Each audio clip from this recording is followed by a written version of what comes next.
Hey guys, welcome back to the channel.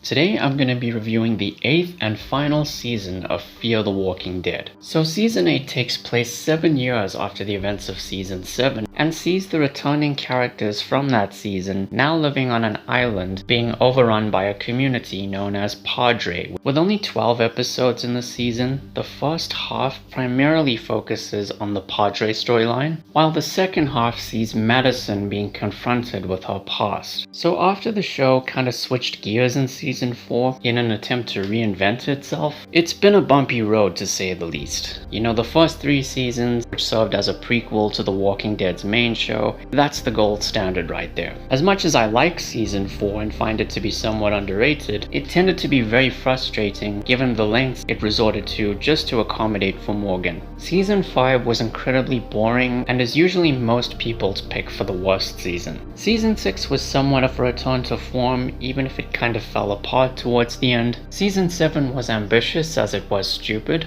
and that brings us to season 8. And it pains me to say this, but I think season 8 may be the worst season in the entire show. Now don't get me wrong, it's not terrible. In fact, there aren't any terrible seasons of the show. And it definitely had its moments.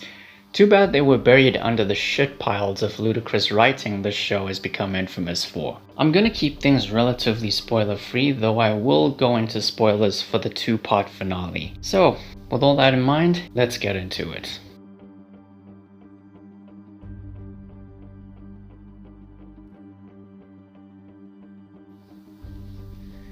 Now this is something I should have mentioned in my previous reviews for the show, but it needs to be said here. Don't blame the actors, they did the best they could. You can tell they're really trying to make all of these garbage scripts work. Especially Lenny James, Kim Dickens, Ruben Blades, and Colman Domingo. The cinematography and music is good as always, and just like every other season of the Walking Dead universe, this one delivers on the action. Plus, some of the characters had interesting storylines of their own, and by the end of it all, I'd say most of them got the closure they deserved, so it wasn't all bad.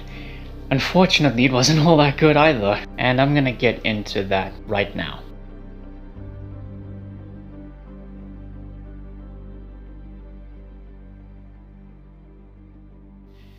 Now, I have way too much to complain about with Season 8, so I'm gonna keep things very simple. First of all, this season is very predictable. You know, the concept of Padre is interesting in itself, that being that they're a community that rescues abandoned children and trains them for the future ahead, considering they are pretty much the future leaders of the world. But right off the bat, you'll know exactly where this storyline is headed, and it's something we've seen before countless times in this franchise. The pacing is also kind of a mess. You know, we get a 7-year time jump at the beginning, and then the season tries to tell 2 distinct stories across 12 episodes, so it ends up feeling a bit rushed, while also shoehorning in some unnecessary bottle episodes focusing on individual characters, although ironically those were among the season's best episodes. And then you have the writing, and oh boy, the writing in this season is beyond incompetent. It heavily requires suspension of disbelief. The writers get the characters into ridiculous situations, the characters themselves make idiotic decisions, and at some point you'll stop caring altogether and want nothing more but for the show to just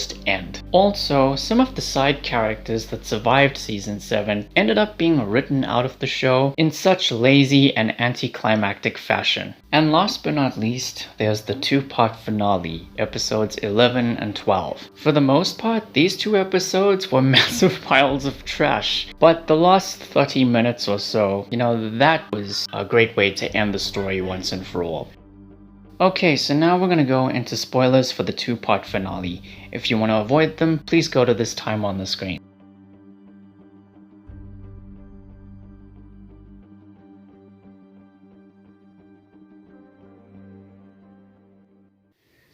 Okay, so episode 11 starts out with Troy getting caught in a trap, which leads to the car tumbling over. Tracy survives while Troy is injured. But my question in all of this is, where did the trap come from? Who set it? You know, that is never explained at all. And then Ben comes back to avenge Shrike's death, but he only sticks around for about 10 minutes, only to be killed off in the most moronic fashion possible. And the last minute of the episode pretty much ruined everything for two reasons. The fact that Madison ended up killing Troy, and his final revelation that Tracy is actually the daughter of Alicia and not his wife Serena. And even prior to that, his motives became a bit muddled and contrived just before his death. But the real stinger is the fact that after so many years they decide to bring back Troy, have him plot his revenge against Madison, give him a potential redemption arc in his final episode, and then just kill him off. I'm sorry guys. I can't believe I'm saying this, but Troy deserved better. Someone should make that a hashtag. Can someone do that, please? And then we have episode 12. Still bad, but slightly better, I guess. The constant bickering and moaning amongst the characters draws the attention of some walkers, and they end up being trapped in the auto shop, which is their own fault and is the end result of their own stupidity. Tracy gets even more annoying, especially when she decides to shoot Madison. Thankfully, Madison was saved by Alicia's necklace. The battle at Padre ends up being skimmed over, probably for budgetary reasons. After the battle is over, Tracy gets to see Troy one last time, as a walker though. Strand ends up finding her somehow and explaining to her what happened at Padre. And I have a hard time believing that Madison got there on time and joined in the fight. Oh, and it turns out Tracy isn't Alicia's daughter, and Troy is her father after all. What? Thankfully, the last 30 minutes were actually quite rewarding. You know, Madison and Alicia were finally reunited after all these years. Heck, even Daniel was reunited with his cat Skidmark, who we haven't seen since the end of season 5. Dwight and Sherry starting a new life at the Sanctuary is actually very poetic in my opinion. Strand can enjoy the rest of his life with his husband and their son. So in short, all of the surviving characters get to go their separate ways and live happily ever after. And above all else, it's a fitting end to a very weak 2-part finale of a very underwhelming final season in an all-around frustrating show.